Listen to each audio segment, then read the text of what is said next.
ব্রাহ্মণবাড়িয়ার আশুগঞ্জে কৃষি খাতের উন্নয়ন, পুষ্টি নিরাপত্তা নিশ্চিতকরণ এবং কৃষকদের আধুনিক প্রযুক্তি নির্ভর কৃষি বিষয়ক পার্টনার কংগ্রেস অনুষ্ঠিত হয়েছে।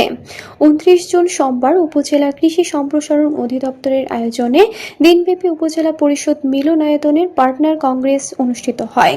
Programme on agriculture and rural transformation for nutrition entrepreneurship and resilience in Bangladesh partner প্রকল্পের আওতায় আয়োজিত এই কংগ্রেসের উপজেলা নির্বাহী কর্মকর্তা রাফি মোহাম্মদ ছড়ার সভাপতিত্বে প্রধান অতিথি হিসেবে উপস্থিত ছিলেন জেলা প্রশিক্ষণ কর্মকর্তা মুন্সি তোফায়েল হোসেন।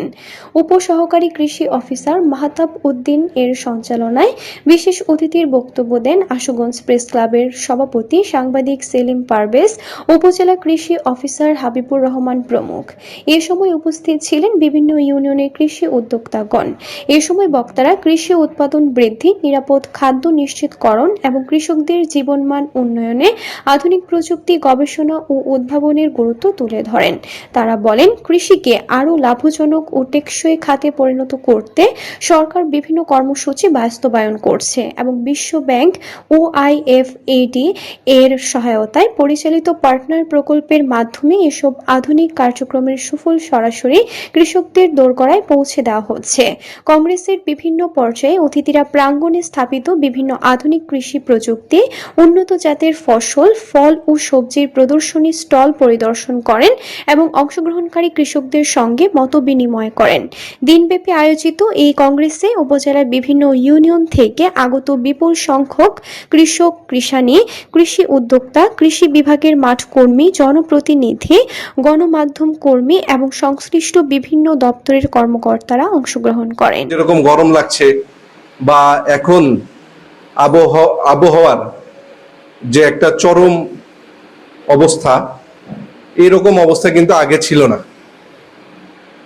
আগে কিন্তু আমরা যে আমাদের দেশ 12 মাসে, বাংলা 12 মাসে 6টা ঋতুতে বিভক্ত, খুব সুন্দরভাবে আমরা আমাদের আবহাওয়াগুলোকে প্রেডিক্ট করতে পারতাম যে এই মাসগুলায় আমাদের গরম থাকবে, এই মাসগুলায় আমার যেহেতু গরম থাকবে এই মাসে আমার খরা হওয়ার চান্স আছে।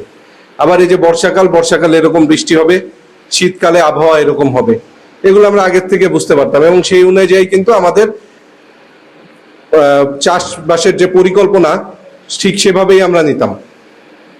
আমাদের মাটির উর্বরতা কেমন, মাটির পিএইচ কেমন, কোন মাটিতে কোন ফসল ভালো ফলে, সে বিষয়গুলো আমরা জানতাম। আমাদের উপজেলা কৃষি কর্মকর্তা বা উপজেলা কৃষি কর্মকর্তা কার্যালয়ে অন্যান্য যারা কর্মকর্তা আছেন তাদের সহযোগিতায় আমরা সুন্দরভাবে চাষাবাদ করতাম, আমরা সুন্দরভাবে উৎপাদন করতাম। কোনো সময় দেখা যাচ্ছে যে অতিবৃষ্টির কারণে ফসল নষ্ট হচ্ছে, আবার কোনো সময় আমরা প্রশিক্ষণের অভাবে ভাই বক্তৃতা দিয়েছেন যে আমরা আসলে প্রশিক্ষণের অভাবে সফল হতে পারি না। এই প্রকল্পের 3টা উদ্দেশ্য, যে আমাদের এখানে প্রশিক্ষণ কর্মকর্তাও আছেন, তো এই 3টা উদ্দেশ্যের মধ্যে হলো আপনি জলবায়ু পরিবর্তনের সাথে তাল মিলিয়ে আমাদের ফসল উৎপাদনের জন্য প্রস্তুত হওয়া। মিডল ইস্ট কান্ট্রি সহ বিশ্বের 42টা দেশে রপ্তানি হচ্ছে, বেশি দূরে নয়। এই ব্রাহ্মণবাড়িয়ার পার্শ্ববর্তী জেলা নরসিংদী, এই নরসিংদী থেকে যে কৃষকেরই, আপনাদের মতো উদ্যোক্তারই উৎপাদিত পণ্য, বিশেষ করে যে শাকসবজি, এখানে আমাদের কিন্তু যে বলা আছে 10টা শাকসবজি আর 5টা আছে ফল। তার মধ্যে উল্লেখযোগ্য আছে যেমন কাঁঠাল, তারপরে লটকন, আর একটা আছে কলম্বো লেবু। নরসিংদী কিন্তু বিখ্যাত একটা লেবু কলম্বো লেবু, যেটা ইউরোপিয়ান কান্ট্রিতে খুবই ডিমান্ডেবল এবং রেগুলারই বিদেশে রপ্তানি হচ্ছে। তারপরে আছে শাকসবজি, 10টা শাকসবজি আছে। এই শাকসবজি কিন্তু আমাদের এই যে উপজেলা কৃষি অফিসার তার স্বাগত বক্তব্যে পাওয়ার পয়েন্ট প্রেজেন্টেশনের মাধ্যমে কিন্তু আপনাদের দেখাইছে, আপনারা দেখতে পাচ্ছেন। এই শাকসবজি ফলমূল নরসিংদী থেকে বিদেশে রপ্তানি হচ্ছে।